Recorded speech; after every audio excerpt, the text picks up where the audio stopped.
शादी बाजली बधैया दुअरे पे।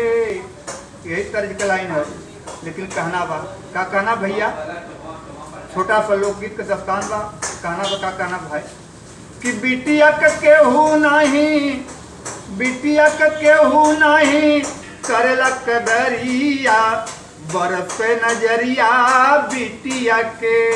बिटिया जब जन्म ही तो लोग पूछी का भल तो कहीं बिटिया न भैल बा।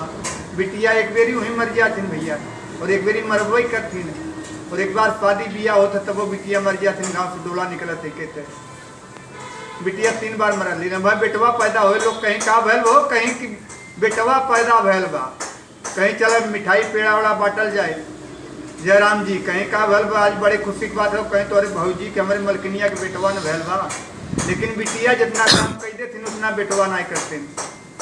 कहीं बिटिया के बरसे नजरिया, बरसे नजरिया बिटिया के। अरे जनमत बेटी माई बाबू जाले दबाई, पाई पाई जोड़ के जिंदगी में जुटाई, दिल कन्यादान तौने घरिया, बरसे नजरिया बिटिया के। बिटिया बेचारी माई बाबू के पगड़ी रखली, बड़े इज्जत से रहले के जहाँ बांध देवे गौ की तरह जाए कि जो वहाँ बनाई जाए।